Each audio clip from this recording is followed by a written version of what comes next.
Sir எங்கே போகிறீங்க? Sir எனக்கு நாளைக்கு காலையில் ஃப்ளைட்டுண்ணா.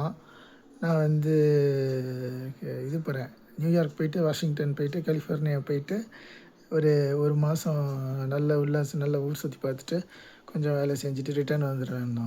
எதுக்குங்க அவ்வளோ 3 இடத்துக்குலாம் போகிறீங்க? இங்கேருந்து அவ்வளோ காசு செலவழித்து அந்த காசு ஏழை மக்களுக்கு கொடுத்தா ரொம்ப நல்லா இருக்குமேங்க. ஏன் அங்கே போகிறீங்க?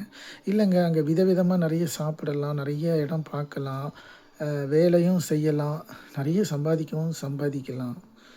அந்த வேலையை ஏன்ப்பா இங்கேயே கூட செய்யலாம்ப்பா. இந்தியாவில் எல்லாமே தான் வந்துருச்சேப்பா நீ சாப்பிட்றதுக்கு. நீ என்ன இல்லைன்னு சொல்லு, நான் வேணா சொல்கிறேன். அது இல்லைன்னா நீ போய் அங்கே சாப்பிடு. இங்கேயே நிறைய கோயில் இருக்குது, சிற்பங்கள் இருக்குது. இதை விட பெஸ்ட்டு எனக்கு தெரிஞ்சு யுஎஸில் கிடையாதுப்பா. யார் உன்னை இந்த மாதிரிலாம் தப்பாக கைடன்ஸ் கொடுத்துட்ருக்கா? அப்புறம் என்ன நீ சாப்பிட போகிற? நீ வந்து நீ சாப்பிட போகிறதோ சிக்கனு, மட்டனு, ஃபிஷ்ஷு, ஆம்லெட்டு, அப்புறம் வேறு என்ன விதவிதமாக இதை தான் மிக்ஸ் பண்ணி மாற்றி மாற்றி வெவ்வேறு வெரைட்டியில் கொடுக்க போகிறாங்க. உப்பு, காரம், மிளகு போட்டுருவானுங்க. அரிசி, வீட்டு இதெல்லாம் கொஞ்சம் மிக்ஸ் பண்ணி கொஞ்சம் மாடர்ன் ஐஸ்கிரீம் இதெல்லாம் மாடர்னாக இருக்கும், அவ்வளோதான். ஆனால் கிட்டத்தட்ட கலப்படம் எல்லாம் என்னென்ன பொருளோ அதெல்லாம் அதே தான்.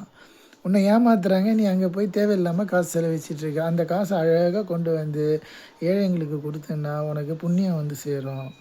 நீ ஆம்லெட்டு, ஃபிஷ்ஷு இதெல்லாம் வந்து இங்கே கிடைக்காதா? சொல்லு. அங்கே போய் சாப்பிட்டா தான் உனக்கு சாப்பிட்டா மாதிரி இருக்கா? வேண்டாம்ப்பா, தப்பு.